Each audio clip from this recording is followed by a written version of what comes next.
Continuamos con Mateo y estamos en el capítulo 9. Seguimos estudiando y aprendiendo cosas que nos enseña justamente este libro, este evangelio, y en comparación con los otros evangelios, bueno, Mateo tiene la particularidad de siempre contar las historias que son muy interesantes, que tienen muchos detalles, algunas, bastante escueto, ¿no? Bastante cortito, breve, un resumen rápido. Y nos encontramos en una historia que cuenta dos milagros que se entrelazan en este momento, y que el Señor, bueno, allí también muestra su poder. El contexto en el que estamos, el capítulo 9. Vemos a Jesús, sí, realizando varios milagros y varias enseñanzas con el propósito de revelar su poder principalmente, pero también su compasión y mostrarlo a Él como el Mesías prometido. Esta era la idea de Mateo también al ir relatando y ir completando. Al inicio del capítulo 9, ya vimos, pasaron varios domingos, pero Jesús sanó a un paralítico y perdonó sus pecados, así que se presentó delante de la multitud como Dios, quien tiene esa capacidad. Llamó a Mateo, ¿no? Hemos visto el llamado de Mateo, que es un llamado tan simple, tan corto, no sabemos si usó más palabras, pero el Señor solo le dijo, sígueme, y Mateo se levantó y le siguió. Pudo contemplar allí también que Jesús era el Mesías o que tenía algo especial.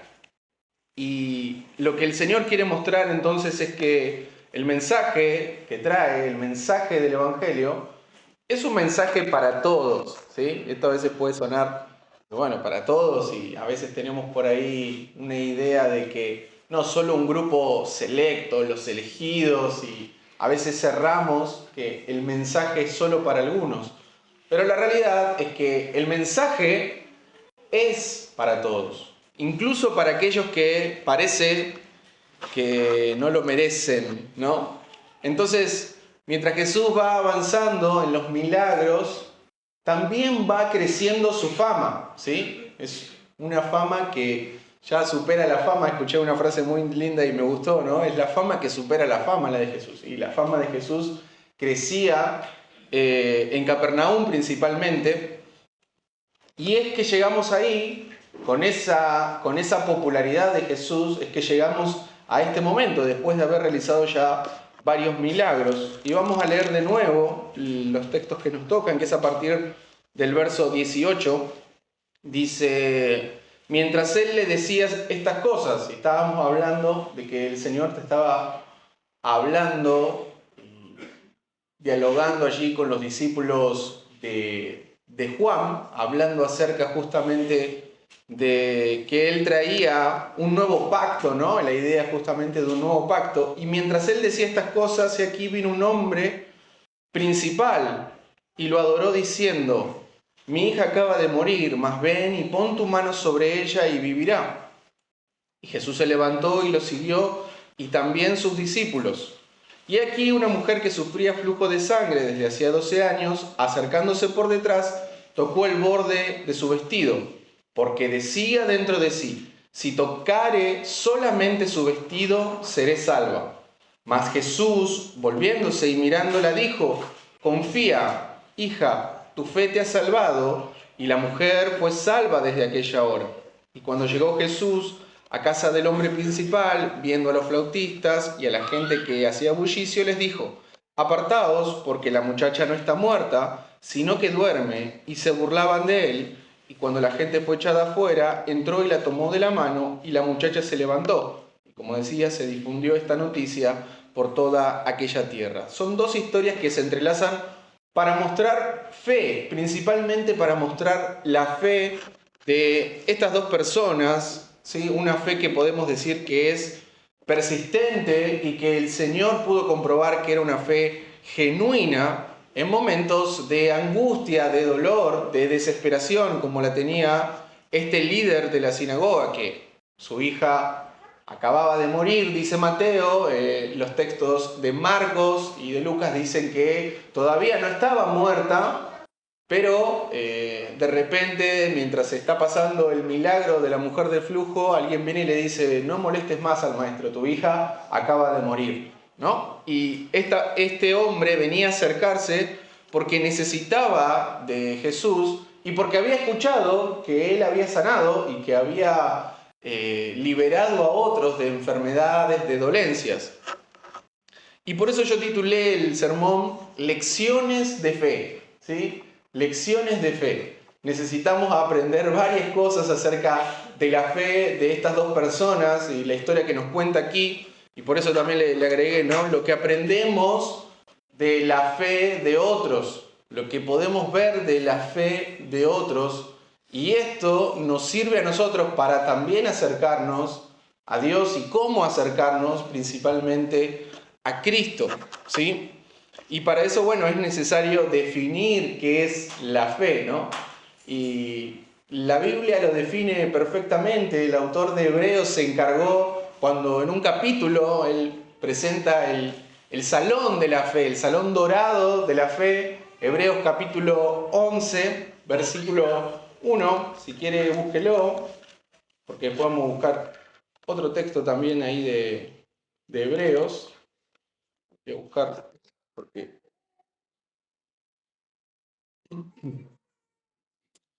se lo quiero compartir en otra versión, así que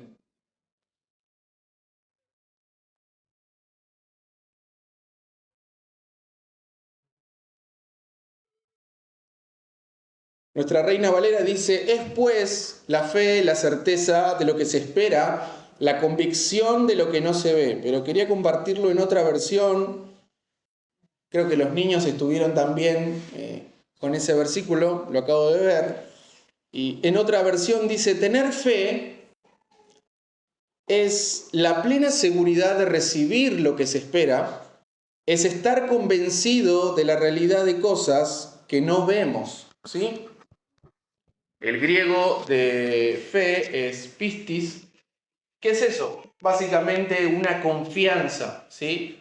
Y fe, podríamos decir que es el sustantivo de creer, es el verbo, ¿sí? Es la acción. La fe es la confianza, es una plena seguridad de que algo que no vemos, una realidad que no conocemos, una esperanza o algo que esperamos, va a suceder de la forma en la que nos han informado, de la manera en que se nos ha presentado, ¿sí? Por eso, esa fe ejercida aquí por este líder religioso, que sabemos, de acuerdo a Marcos, que se llama Jairo, ¿sí? Es el principal de la sinagoga, es un administrador de la sinagoga, no era un maestro, era aquel, como podríamos decir, el que organizaba y administraba todos los asuntos, ¿bien? El que verificaba que no faltara el aceite, verificaba que las partituras estuvieran listas, disponibles, para que los papiros estuvieran disponibles para que pudieran leerlo. Se encargaba, digamos, de las cosas de la administración del lugar, seguramente de su limpieza, etc. Era una persona importante porque era un cargo importante. En otros textos se usaba la frase como gobernador, ¿sí? En otras versiones usa gobernador, aquí le dice principal, otro podría decirle también que era un líder. Era una persona de autoridad, era una persona respetada en la comunidad, ¿bien? Y sin embargo, la mujer que sufría el flujo, pensando en los contrastes, ¿no? Ella era una mujer que era marginada, ¿bien? Su situación, su enfermedad, de acuerdo a las leyes judías, la consideraba impura.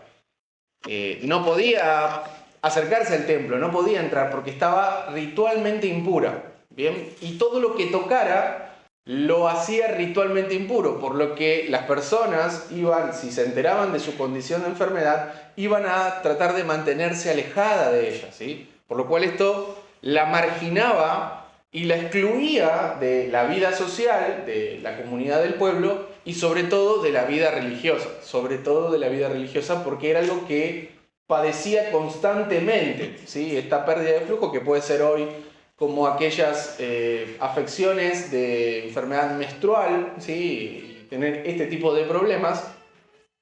que hoy todavía siguen padeciendo las mujeres, pero está más controlado, clínicamente se entiende un poco mejor. En ese momento, esta persona estaba sufriendo todo esto, ¿no? Y al sufrir la enfermedad, también sufría la exclusión de la vida social y de la vida religiosa. Esta mujer sintió aislamiento por mucho tiempo y también desesperación, porque Marcos nos dice que intentó todo, se gastó todo su dinero, consultó a miles de médicos, estuvo tratando de ser sana o liberarse de este problema. Y Marcos agrega, pero le fue peor, ¿sí? Todo fue peor. Así que la verdad que su situación era bastante desesperante y después de tanto tiempo escuchó de la fama de Jesús y de las sanidades de Jesús y se animó a acercarse a él. Imagínense solamente haber pensado esto, ¿no? ¿Qué es lo que habría sentido esta mujer por tanto tiempo estar excluida de la comunidad y de la vida religiosa, siendo ella una judía? Pero también pensemos ahora que la situación inicial de Jairo, aunque era una persona importante y de estatus y que parecía tener la vida resuelta, de repente pasó a un estado de desesperación total, ¿sí? Su hija estaba enferma, a punto de morir. Era una enfermedad de muerte que para ese tiempo tener fiebre alta por varios días ya se consideraba justamente una enfermedad muy grave, ¿sí? Tenía a su hija que estaba moribunda. Y esto obviamente generó en Jairo también una gran tristeza y desesperación para pensar y simplemente decir, bueno, si hay un sanador, necesito ir a verlo. Porque seguramente también Jairo habrá indagado con los médicos, ¿no? Habrá preguntado a médicos para que pudieran solucionarla, para que pudieran ayudar a su hija, pero solamente iba empeorando. Por lo cual estas dos personas, independientemente de su situación social, habían llegado a Jesús. Tenían que acercarse a Jesús, necesitaban a Jesús. Y pensando eso, hay que considerar algo más respecto a este contexto. ¿Qué estaban arriesgando ellos al acercarse a Jesús? Considere conmigo esto un momento. ¿Qué arriesgaba Jairo al acercarse a Jesús? Bueno, su reputación, ¿sí? Piense el momento, ¿no?, en el que estamos. Jesús está haciendo milagros y está revolucionando Capernaum con sus enseñanzas. Jesús era un rabino controvertido, no era como los líderes en donde Jairo estaba allí presidiendo, ¿no?, donde estaba liderando esa sinagoga. Jairo vino a postrarse delante de Jesús. Él hizo un acto que parecía también muy, muy controvertido.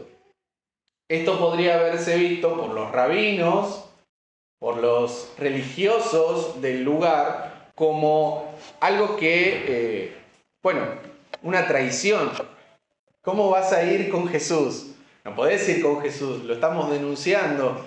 Es un falso profeta, es un hereje. ¿Cómo vas a ir con Jesús a pedir la sanidad de tu hija? Bueno, Jairo estaba allí arriesgando su reputación y su posición porque se acercaba a este Mesías. Y la mujer, ¿qué era lo que arriesgaba? Bueno, ella podría haber sido también castigada por la audacia de tocar a Jesús. Jesús le podría haber dicho, pero vos estás impura. E incluso si estaba en el medio de la multitud tocando un montón de gente, ella sabía que volvía a los demás impuros de acuerdo a las leyes judías. Podría haber sido rechazada completamente por lo que estaba haciendo y recibir una condena de la multitud. Ahora sí tenemos un poquito más del panorama de lo que estaba pasando en ese momento y de estas dos personas. Y cuento todo esto porque a veces decimos, bueno, vieron que Jesús hacía milagros y se acercaron, pero en las personas también tienen que pasar como un proceso de una sensación de desesperación para acercarse al Señor, para acercarse a Él, ¿no? Y esto también nos muestra a nosotros y nos pone en qué lugar nosotros estábamos cuando también nos queríamos acercar a Cristo. Y Mateo no solamente nos contó esta historia, porque si les cuento esto, ¿a qué les suena? ¿A qué les parece conocido? Hay paralelos. Tenemos en Mateo 8, del 5 al 13, tenemos al centurión, ¿sí? El centurión se parece mucho a Jairo. Era una persona también de autoridad que buscó a Jesús para sanar a su siervo. Ahí Jairo muestra una fe por una intervención por otra persona, que era su hija, obviamente, pero pedía a Jesús por otro. Y el centurión hizo lo mismo, él pidió por su siervo, y la mujer se parece al leproso, ¿sí? Están ritualmente impuros, aislados, marginados de la sociedad. Son dos personas que buscaron a Jesús por una sanidad. Son personas que están humilladas y son humildes, pero desafían, ¿no?, aquellas barreras sociales para acercarse a Jesús, porque saben que en Jesús pueden encontrar la sanidad. ¿Qué piensan? ¿Que es coincidencia? ¿Piensan que esto es solamente coincidencia? Yo creo que no. Mateo muestra repetidamente cómo personas de diferentes orígenes, circunstancias, se acercan a Jesús con una fe que puede atravesar barreras sociales, religiosas y personales. Esta repetición, por lo tanto, es intencional y allí radica el valor de las lecciones y la enseñanza acerca de una fe que es genuina, que es persistente y que, por decirlo humanamente, toca el corazón de Jesús. Toca el corazón de Jesús. Vemos en el capítulo del 8 al 9 alrededor de 10 milagros que podemos ver del Señor, incluido el de parar la tormenta, el de calmar la tormenta.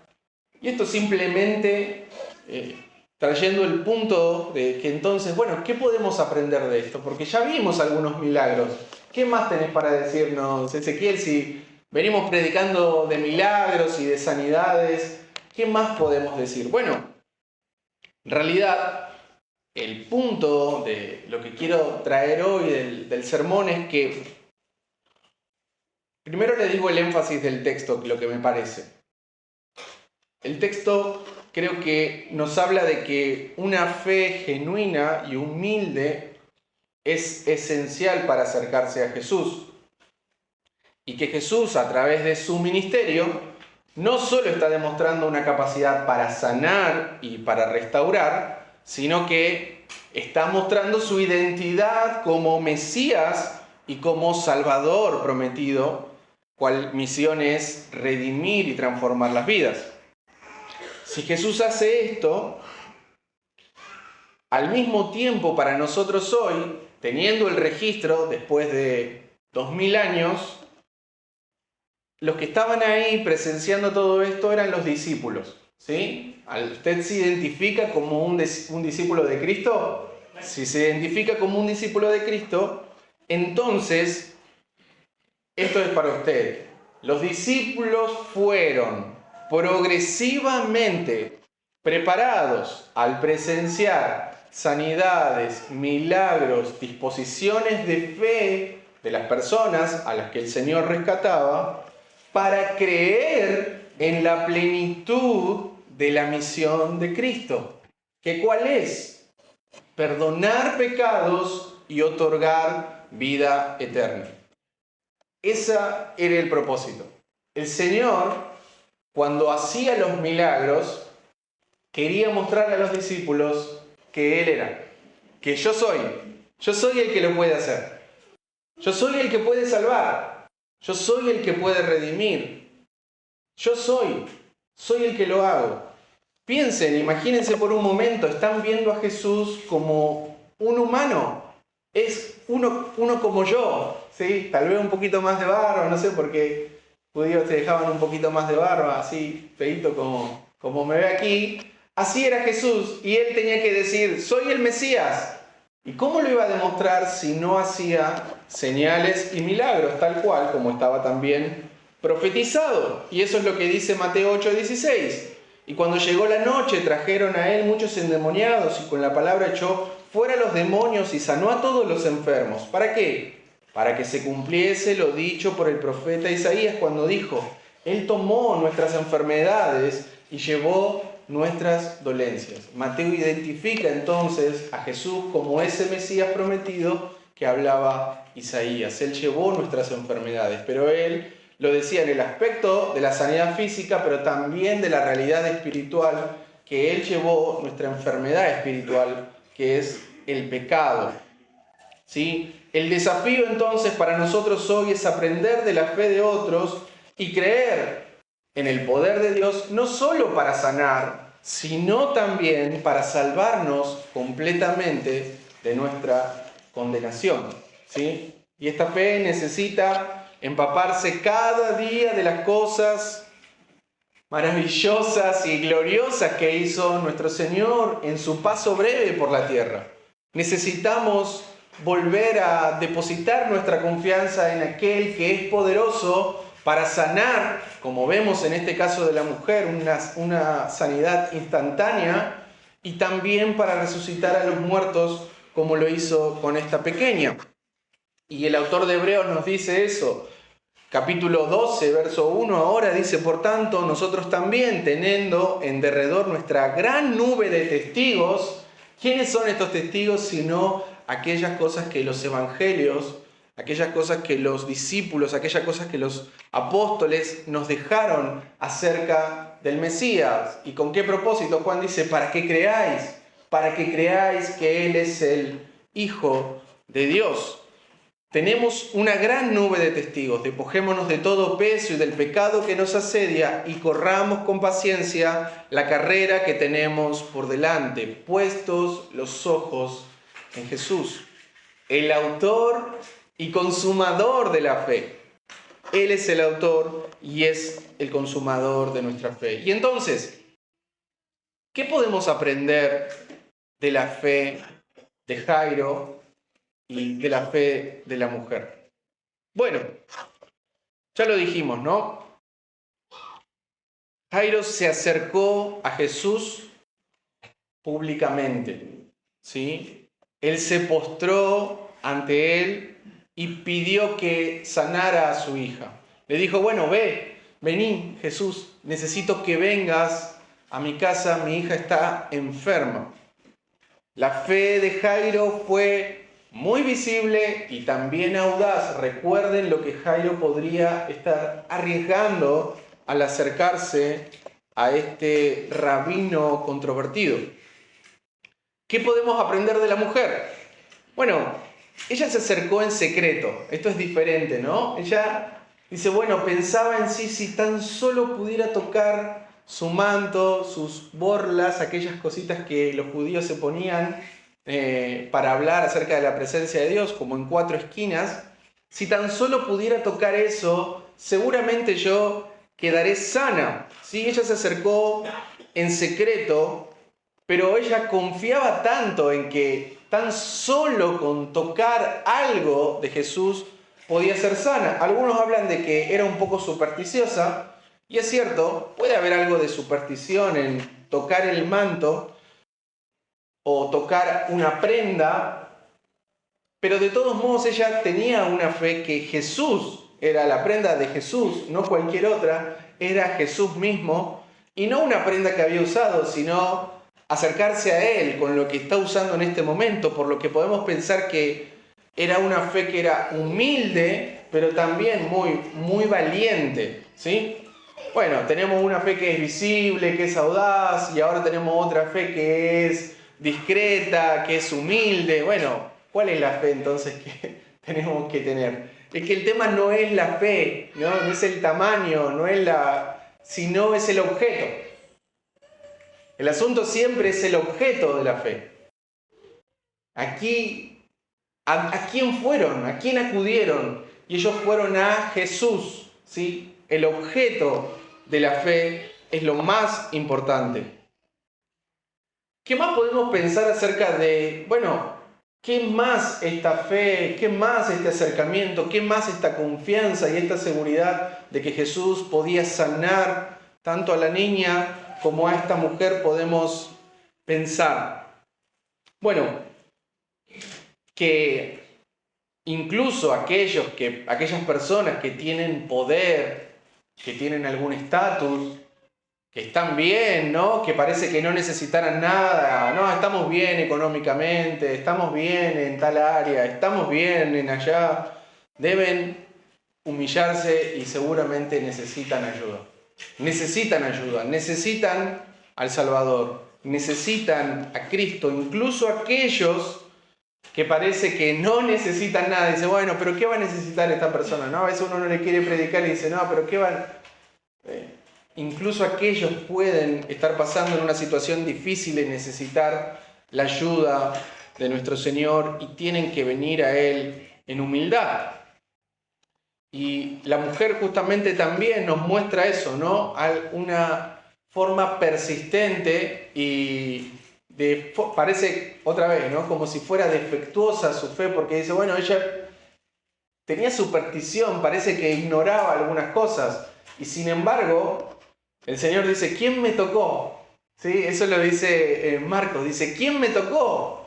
Y Pedro le dice, pero Señor, nos están apretando todos mientras vamos para allá, una gran multitud hay acá, ¿cómo? No, porque Jesús dice, salió poder de mí, salió poder, ¿sí? Imagínese una situación en donde, además, también piense cómo la mujer abrió los ojos de repente cuando sintió sanidad en su cuerpo. Tocó y instantáneamente fue sanada. De repente dice, no lo puedo creer, ¿no? Primero creía y después, como nosotros solemos hablar, ese vocabulario que tenemos, decir, no lo puedo creer, increíble. Bueno, es creíble. Eso fue lo que pasó. Ella fue completamente sana en ese momento, por lo que, sin importar cuál sea su situación, sin importar lo que el prejuicio del pueblo y de la forma en la que la trataban, ella igual se acercó a nuestro Señor. Es una gran lección de que incluso no importa en la situación en la que nosotros nos encontremos y que pensemos, ella realmente podría haber pensado, Jesús no me debería recibir o no podría recibirme a mí.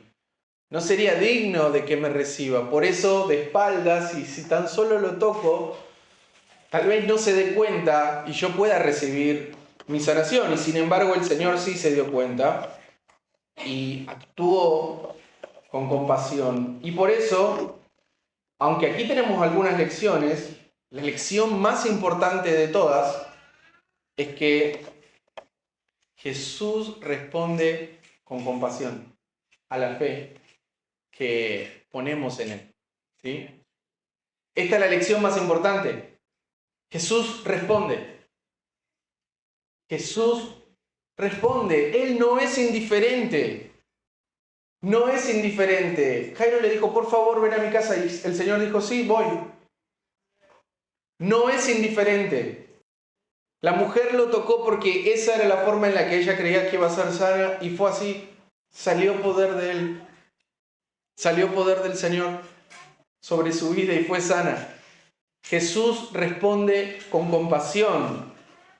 Responde con amor, responde con gran poder sobre la vida de estas personas. Y también lo puede hacer en la nuestra. La mujer le dijo, ten ánimo, hija, tu fe te ha salvado. Y aquí salvado es como salvar la vida, como nosotros decimos, ay, me salvé. ¿Sí? No quiere decir que me salvé de mi condición espiritual, de pecado, sino como que mi vida ahora tengo más vías de vida en este mundo, por decirlo así. Esa es la forma en la que aquí salvar y salvado aparece en este texto, así que por lo que podemos decir que ha sido sana, ¿sí? Se le han añadido días, esa era la manera en la que lo quería expresar. Ha sido sana, su sanación completa. Y Jesús le dice, hija, a toda la multitud lo iba tocando, apretujando, sí, seguramente Él es el Mesías, seguramente algunos iban comentando mientras iban caminando, pero solamente a una persona Jesús se detuvo, se dio vuelta y le dijo, hija, hija. no solo que el Señor responde con compasión y con poder, sino que también lo hace de una manera personal y muy profunda. El Señor nos identifica, nos ve, nos conoce. Seguramente cuando Jesús preguntó quién me tocó, la mujer tuvo vergüenza y dijo, si digo que fui yo, tal vez me van a, no sé, apedrear, me van a excluir, me van a sacar para afuera, me va a reprender. El Señor, cuando ella dijo, bueno, valientemente dice, fui yo la que te tocó, el Señor le dio ánimo, porque seguramente habrá visto su cara de temor, primero de alegría de haber sido sana, pero cuando el Señor quiso poner en público lo que había pasado, tal vez ella sintió algo de temor, ¿no? Y el Señor alabó su fe, le dijo, tu fe es la que te ha sanado. Tu fe no siempre es porque la fe, ¿no? Es tu fe puesta en mí. Eso es lo que el Señor le quería decir. Tu fe puesta en mí es la que te ha sanado. Y el caso de Jairo, cuando llega la noticia de que su hija había muerto, Marcos registra, ¿no? Imagínense, qué insensible el que le dijo, no, un segundo, qué insensibilidad total el que le dijo, no molestes al maestro, tu hija ya murió, tu hija está muerta.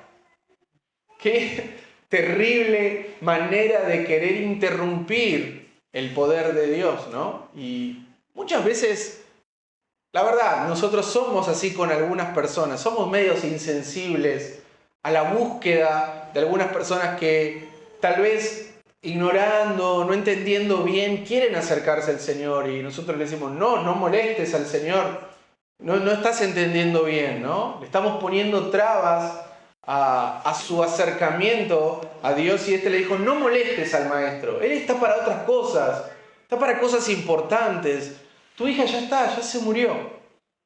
Qué tristeza total la de Jairo, dice, ¿y ahora qué hago? Porque claro, lo dejó delante de la multitud diciéndole que él estaba molestando al maestro y Jairo habrá pensado, tal vez sí, es cierto, yo solamente quería que él la sanara, pero ahora que mi hija murió, ¿qué voy a hacer?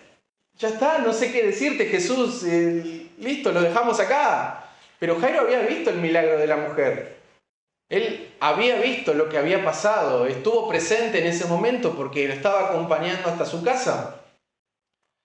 Y el Señor le dice a Jairo, Marcos 5:36, si quiere lo puede buscar, léalo, márquelo, anótelo, haga un recuadro porque la noticia más horrible que una persona puede escuchar, ahora que soy padre lo entiendo bien, es que me digan, tu hijo ha muerto. Es total, es desesperante completamente. Es una tragedia, padres enterrando a sus hijos. Y este hombre viene y le dice, no molestes al maestro, tu hija ha muerto. Le estaba dando una noticia terrible, terrible. Y Jesús le dice, no temas, cree solamente. No temas, cree solamente. Que no tema de qué, Señor, mi hija se murió. Que no tema qué, mi hija se murió, ya no está. Esa era la sensación. Y mientras se acercaban y llegaron al lugar, ya estaban contratados los que tocaban la flauta y empezaban el lamento.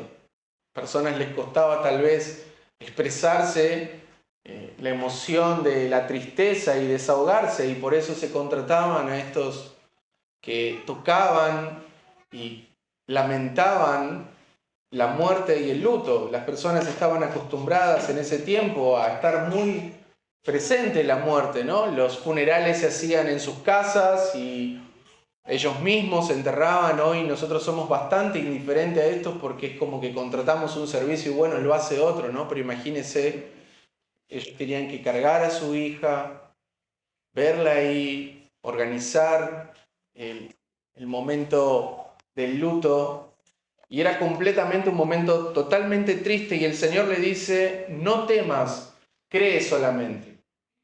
Y le pidió a Jairo que crea.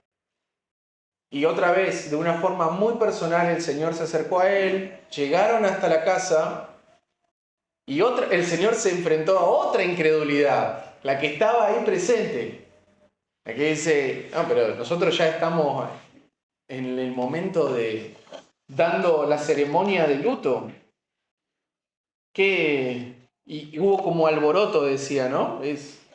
A ver, estamos ahí en el verso 23, dice, cuando llegó Jesús a la casa del hombre principal, viendo a los flautistas y a la gente que hacía bullicio, le dijo, apartaos, porque la muchacha no está muerta, sino que duerme. ¿Y qué hacían estas personas? Se burlaban de él.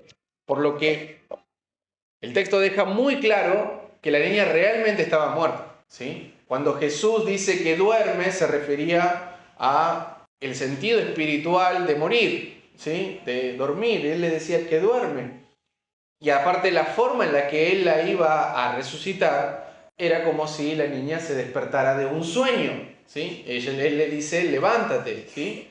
Talita Kumi le dice, niña, levántate, como si despertara de un sueño. Pero todos ahí estaban los testigos, sabían, no, la niña se murió y sabemos que se murió. Realmente está muerta. No sé qué es lo que te pidieron que hagas, pero la niña está muerta. Jesús enfrentó esa incredulidad y los apartó y en privado él resucitó a la niña. Tenemos más detalles también, si quiere leer en Marcos puede leerlo, pero enfrentó esa incredulidad, animó a Jairo.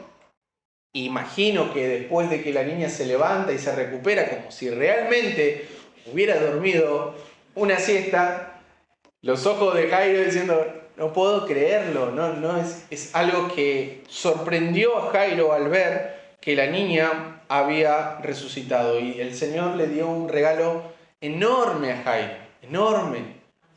Le devolvió la vida a su hija, le devolvió a su hija.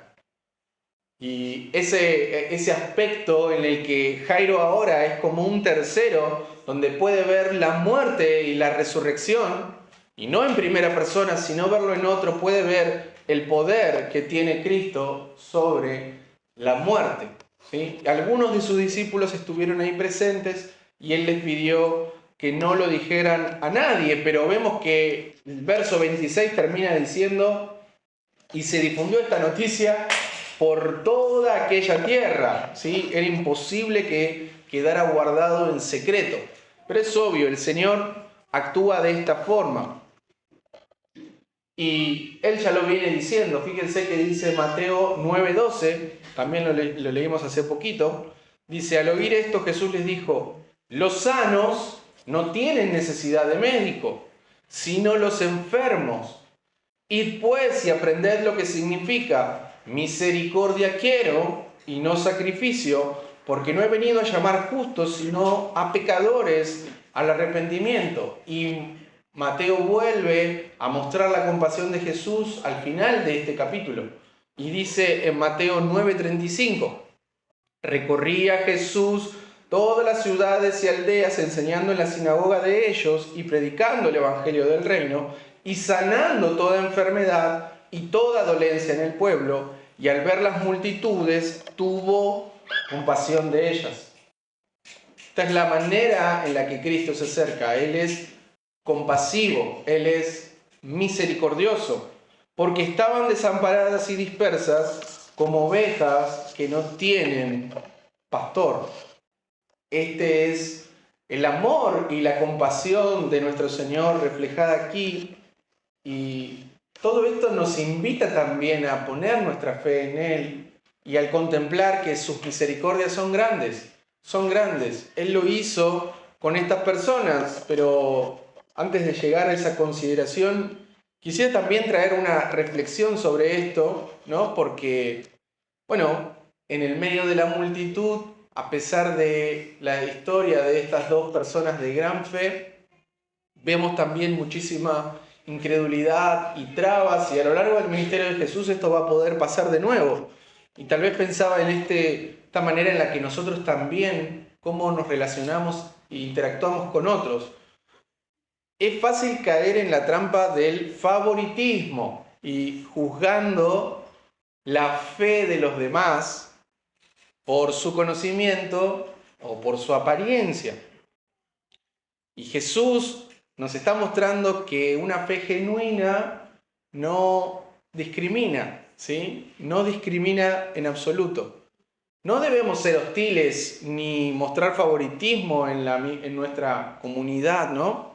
Cuando alguien viene a Jesús, y escuche esto, incluso si solo está buscando un milagro, es una oportunidad para mostrar la compasión de nuestro Señor y guiarlos a una fe más profunda y transformadora. ¿Sí? Está buscando un milagro, está buscando una sanidad, ¿no? Porque nos quedamos con, bueno, Jesús sana y salva, ponían algunos. Nosotros no queremos mostrar a Jesús así, pero Jesús hace eso. Jesús lo hace. No podemos evitarlo. Él lo hace. Y esa realidad de que, ¿no?, cuando las personas están en una necesidad desesperada, nosotros podamos tener esta misma compasión del Señor. Y no decirle, no molestes al Maestro. Vení a Él para que Él te salve. Él te tiene que salvar. Claro que sí. Por supuesto que sí. Pero podamos mostrar la misma compasión. Porque allí donde un milagro, sí, hay miles de milagros aquí adentro. Hay miles de testimonios de lo que el Señor hizo en nuestras vidas. ¿O acaso el Señor nunca respondió a nuestras oraciones? ¿Nunca hizo nada por nosotros? ¿Solamente nos demandó? Al contrario, Él siempre se mostró compasivo y amable en nuestras peticiones. Y una vez que estamos, podemos ser agradecidos, ¿no?, cuando el Señor ahora no responde muchas cosas que les estamos pidiendo, muchas de nuestras cosas. Pablo dice, le pedí 3 veces al Señor que me quitara este aguijón y Él me dijo, bástate mi gracia porque mi poder se perfecciona en tu debilidad. Y ahora eso es para los discípulos, pero para los que a veces primero llegan, los inmaduros, los que recién están comenzando, es duro lo que le decimos y actuamos de esta forma, ¿sí? Es duro lo que decimos, porque después de todo nosotros no éramos tan distintos a Jairo, no éramos tan distintos a esta mujer cuando el Señor nos encontró. ¿Cómo el Señor nos encontró a nosotros? ¿De qué nos rescató el Señor? No necesitábamos estar ni reformados, ni doctrinal, ni moralmente cuando el Señor acudió a nuestro rescate.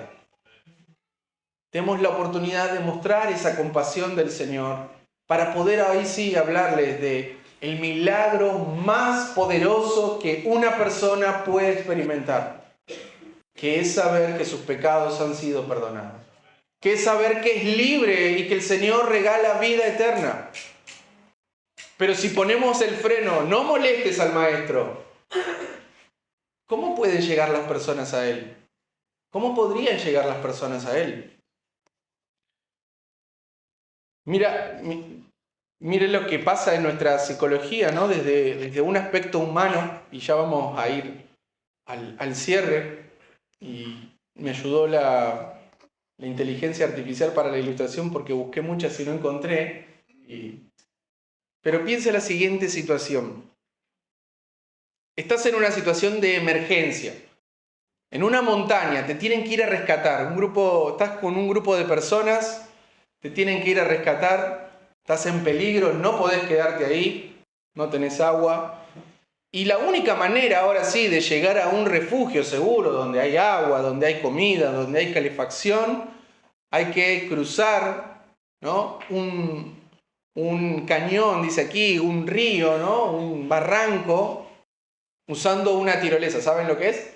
¿Saben lo que es una tirolesa? Se enganchan 2 arnés y una soguita. Y uno se tira, se engancha y se tira, ¿no? Tiene que hacer eso. Es la única manera para poder cruzar. Hay que hacerlo de esa forma. Y bueno, no sé si alguno tiene miedo a las alturas, tiene miedo a pasar medio volando a la velocidad, etc. Pero claro, al principio uno se tiene un poquito de miedo, dice, ¿estás seguro que es la única forma? ¿No? Empieza a ver si hay alguna otra alternativa, se empieza a agarrar un poquito de miedo y no hay disposición para lanzarse. Digo, no, yo prefiero quedarme acá estoy seguro. Sin embargo, empieza a ver que otros, listo, es ahí, voy, me tiro, y se tira el primero. Se tira el segundo. Y tu amigo, tu conocido, tu amiga, tu querido amigo, dice, sí, tengo miedo, pero lo voy a intentar, lo voy a hacer, me voy a tirar. Ves que está nervioso, pero se acomoda, se pone todo de seguridad y se lanza, Y del otro lado, bueno, lo voy a escuchar un poquito los gritos mientras va bajando, pero ahora sabés que él está en un lugar seguro. Sabés que está en un lugar seguro. Su acto de confianza y de valentía te motiva. Te empieza a motivar. Y decís, bueno, si él pudo hacerlo, yo también, ¿por qué no? Me voy a lanzar.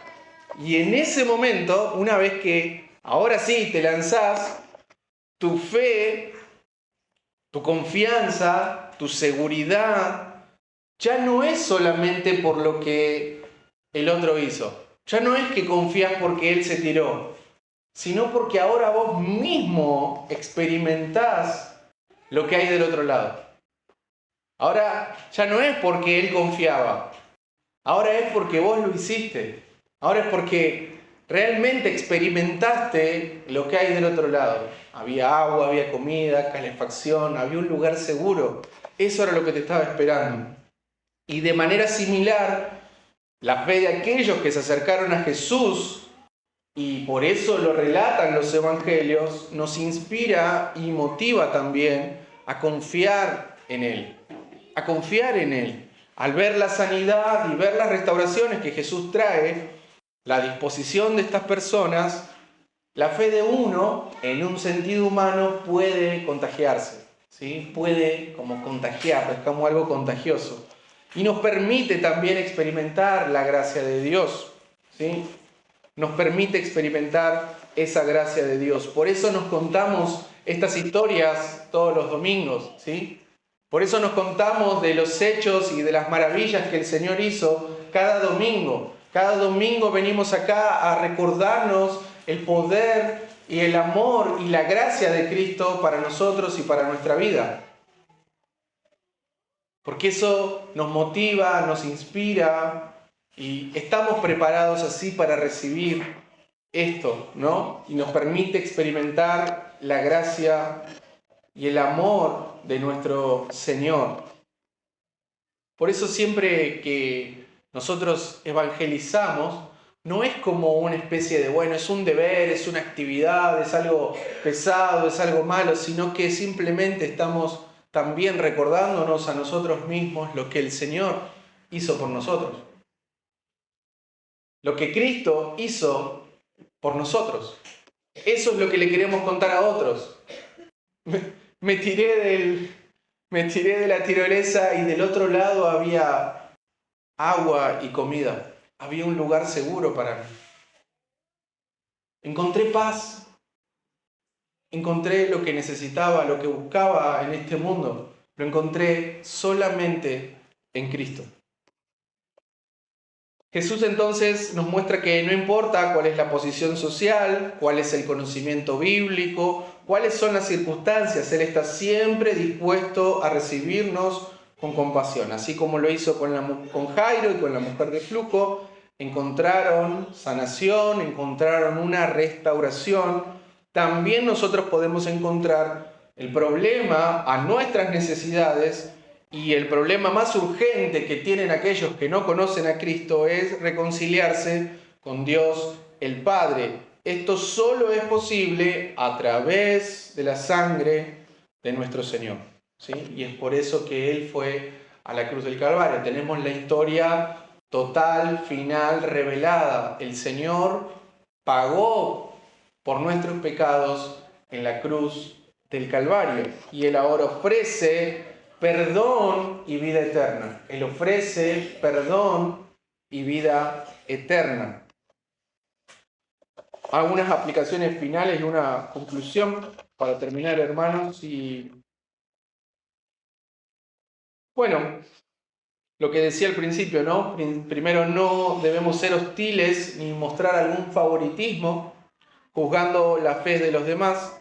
Debemos aprender a reconocer y a respetar una fe genuina en otros, independientemente de cuál sea su situación. También debemos responder con compasión, al igual que Jesús, ¿no?, a las necesidades de los que se acercan, tanto a nosotros como a Dios, para mostrarles esto, el amor y la gracia que Dios tiene para con ellos. Y por supuesto también podemos compartir nuestra propia experiencia, ¿sí?, nuestro testimonio. Tiene un valor, tiene un peso. No siempre es que voy a contar el testimonio para jactarme de lo que Dios hizo en mí, pero sí es un testimonio en el que yo puedo ser humilde y humillarme y mostrar a las personas que la situación en la que se encuentra no es tan diferente a la situación en la que uno se encontraba, ¿sí? Porque al final nuestra necesidad más urgente, sí, es que alguien nos entienda primero, se compadezca de nosotros, entienda cuál es nuestra situación. Y ese es Jesús, porque Él para eso se hizo hombre. Él nos entiende, Él nos comprende de una manera muy profunda y muy personal a cada uno de nosotros, pero sin pecado, pero sin pecado. Lo que necesitábamos, alguien que se presente delante del Padre para darnos perdón y vida eterna. Podemos compartir entonces nuestras experiencias. Los evangelistas hicieron eso, ¿sí? Nunca perdieron de foco mostrar al Señor, ¿no? Eso es importante, por eso digo, podemos compartir nuestro testimonio, en algunos momentos tiene peso, pero nunca perdieron de foco poner a Cristo en el centro, poner a Él como el personaje principal de cuál era nuestra situación, y no a nosotros, sino a Él. Y por supuesto que también esto nos desafíe a llevar el Evangelio a otras personas, ¿sí? El evangelismo, el mensaje del Evangelio debe ser escuchado por otras personas que lo necesitan. Ese es nuestro llamado. Mientras nosotros creemos en Jesús, en Cristo, buscamos que otros también crean en Él, que lo vean a Él, ¿sí? Sería una tragedia que solamente las personas se quedaran en que Jesús sana, ¿sí? Solamente sería una tragedia, ¿sí? Ya dije, claro que Jesús sana, claro que Dios sana, claro que Él trae restauración a nuestras vidas. Sería una tragedia que solo las personas se quedaran en ese punto. Que tengamos esa oportunidad de mostrar más allá, que el milagro es la nueva vida, el nuevo nacimiento en Él. Jesús no rechaza a nadie que venga a Él con corazón sincero. ¿Cómo está tu fe hoy? ¿Cómo está tu fe en Él? Él puede sanar, restaurar y también puede salvar. Él también puede salvar. Necesitamos venir a Él. ¿Cómo nos estamos acercando a Cristo? ¿Cómo nos estamos acercando a Él? Con esta fe de Jairo, con la fe de la mujer, con la fe después del centurión. ¿Qué fe podemos imitar? ¿Dónde está nuestra fe? ¿En quién está puesta nuestra fe? Esa es la pregunta. Allí está la clave de una relación que podamos tener con el Señor y con nuestro Salvador. Quería decir algo más, pero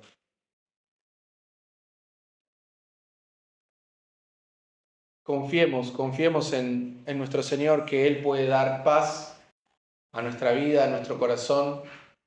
Él es el que está dispuesto, Él tiene la disposición que nos acerquemos a Él en este día. Oremos, hermanos.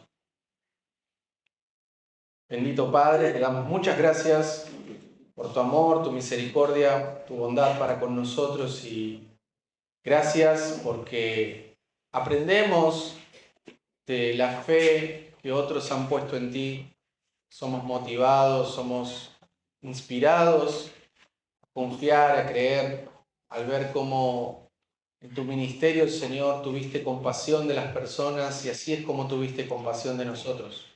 Nos amaste, nos salvaste, nos rescataste, trajiste una nueva vida y te alabamos y te adoramos por eso, Señor. Queremos ser siervos ahora para tu gloria, para honrarte, para servirte, para seguirte, Señor. Úsanos para la gloria de tu nombre. Que tengamos, pon en nosotros esa compasión y ese amor que tú tuviste, Señor, que no discrimina, que no hace acepción de personas y que espera que todos acudan a ti, a la fe, el conocimiento de la verdad de que eres el Hijo de Dios, que puedes salvar, sanar, rescatar, traer la oveja perdida. Ese eres tú, Señor. Gracias en Cristo Jesús. Amén.